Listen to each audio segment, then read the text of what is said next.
अस्सलाम वालेकुम जी। साडे जिन्ने भी वेखण वाले नाजरीन ने, जिन्ने भी साडियां वीडियो वेखदे ने यार दोस्त, ते उन्हां सब नूं जनाब साडी तरफों चौकी चौकी ईद मुबारक। ते साडे इंडिया तो भी बहुत ज़्यादा फ्रेंड जिहड़े ने, दोस्त जिहड़े साडियां वीडियो वेखदे ने, वो मैसेज कालां करदे ने कि बाबे हरां नूं आखो कि मियाँ साहब दा कोई चंद शेर सुनान। ते होर भी आउट कंट्री च जिहड़े रहिंदे ने ते उत्थे ते साडी तरफों जनाब चौकी चौकी ईद मुबारक। ते बाबे हरी जनाब उन्हां नूं चंद शेर सुनान दे मियाँ साहब दे, और स्पैशल वीडियो उन्होंने वास्ते बना रहे हैं जिहड़े इंडिया तो दोस्त मैसेज कर रहे हैं, तो कैनेडा वगैरह तो होर भी जिहड़े आउट कंट्री च रहिंदे ने उन्होंने वास्ते स्पैशल वीडियो बना रहे हैं असी। तो बाबे हरी चंद शेर सुनांदे होण मियाँ साहब दे तुहानूं। वाह बाबा जी। तो बाबा जी जिहड़े तुहाडे यार बेली दोस्त ने, ये तुहानूं बहुत याद करते हैं, बहुत मैसेज आउंदे ने। ओ जी गल मैं थोड़ी जी ये करन लगा, 80 साल आ कांबो गया ये मंडी तो भी कोई जी आए सन, वो भी चाहते ने, फोन भी उन्हें कीते ने, बाबा जी तुहानू मिलना में, उन्होंने भी ईद मुबारक दी है।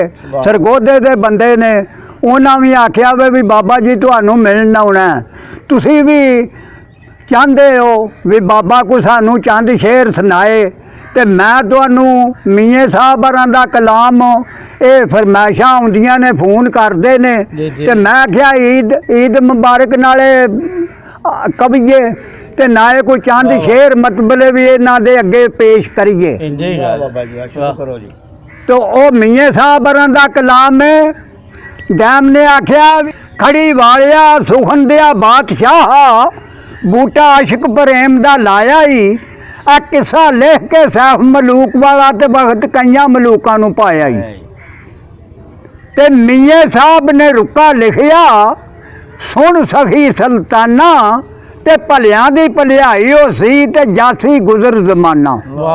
ते बासां विचों खुशबू नहीं आउंदी, ते रस नहीं आउंदा खिलिया, ते अपना आप संभाल मुहम्मद ना वड़ विच तू गिलिया। ते कच्चे अंब खट्टे हुंदे ते रस पवे तां मिठे, ते मुल्लां विच मसीती रहिंदे ते वली रहिंदे विच कुछे, ते लखां बेर बेरी नाल लगदे, ते झड़ जांदे कुछ कच्चे, ते जेड़े उच्चे रहण मुहम्मद ओड़क खांदे वट्टे। ते 100 मत देवे एक सियाणा, जोरावर थी डरिए, ते जे दीगर नूं ढैणा होवे कानू कोल कोल मरिए। ते बड़े बड़े मैं ढैंदे वेखे, जोरावर सतराने, ते बेवकूफां दे नौकर रहिंदे दानिशमंद सियाणे। ते मान करेंदियां दे मान तरोड़े, मसकीनां दा साथी, ते कौ काफां विच देंदा रोजी, ते सीन मुर्गा नूं हाथी। ते आशिक नूं है तख्त हुकूमत, ते हर दुनिया दी शाही, ते दिल भर बाजू अंज पी जापे, जू चोरां गल फाई।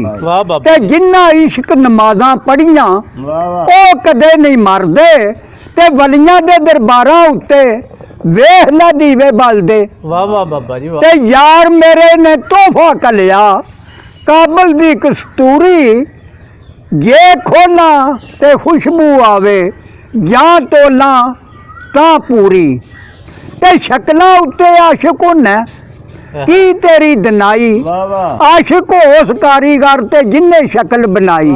ते कल्ला हथ नहीं धोता जांदा, कल्ला हथ नहीं धोता जांदा, एक दूजे नूं धोवे, ते जिदी ताबियादारी करिए खुश क्यों ना होवे। ते हर खुडे विच उंगल देना, ए नहीं कम चंगेरा, ते मध किधरे ओ बैठा होवे बाशिक नांग डंगेरा। ते अकलमंदां नूं सप नहीं लड़दा, एक खुडू दो वारी, ते मुड़ मुड़ उथे जान मुहम्मद, मत जिन्हां दी मारी। आ दो त्रै शेर फरमैश पे करते ने भी बाबे कसूरमंद दा भी कलाम 2-4 शेर विच आखने जे। ते तपदे पहाड़ दी तबश कोलों सीना तप के वांग तंदूर होया, यार बनाया सी हसने खेडने लई, ओ ते मुख वहानू मजबूर होया।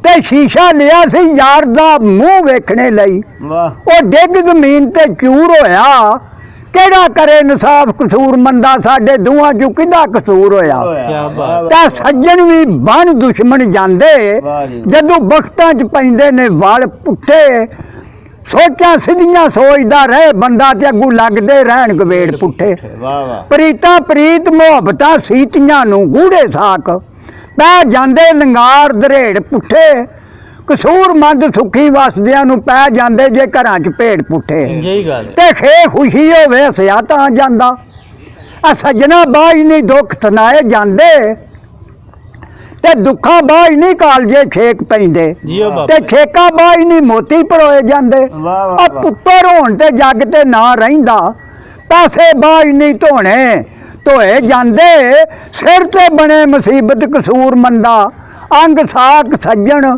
ਸਾਰੇ ਟੋਏ ਜਾਂਦੇ ਤੇ ਸ਼ੀਨ ਸ਼ਰਾ ਮੁੱਲਾ ਜੇ ਤੂੰ ਸਮਝਾਵਣੀ ਸੀ ਪਹਿਲੇ ਇਸ਼ਕ ਦੀ ਬਾਂਗ ਸੁਣਾਈ ਕਾਨੂੰ ਰਹਿਣਾ ਸੀ ਕੁਫਰ ਦਾ ਨਾਮ ਜਹਾਨ ਉੱਤੇ ਅਲੀ ਮੌਲਾ ਸ਼ਮਸ਼ੀਰ ਚਲਾਈ ਕਾਨੂੰ ਆ ਬੰਦਗੀ ਕੀਤੀਆਂ ਆ ਨਮਾਜ਼ਾਂ ਨਾਲ ਨਹੀਂ ਕੋਈ ਬਣਦਾ ਆ ਬੰਦਗੀ ਕੀਤੀਆਂ ਜੇ ਨਜਾਤ ਮਿਲਦੀ ਗਰਦਨ ਮਾਮ ਹੁਸੈਨ ਕਟਾਈ ਕਾਨੂੰ ਤੇ ਮਿਲੇ ਫਿਰ ਮੋਮਨਾ ਦੋਜ਼ਖ ਕਸੂਰ ਮੰਦਾ ਫਿਰ ਕਲਮੇ ਨਬੀ ਦੀ ਹਲੀ ਦੁਆਈ ਕਾਨੂੰ ਵਾਹ ਵਾਹ ਬਾਬਾ ਜੀ।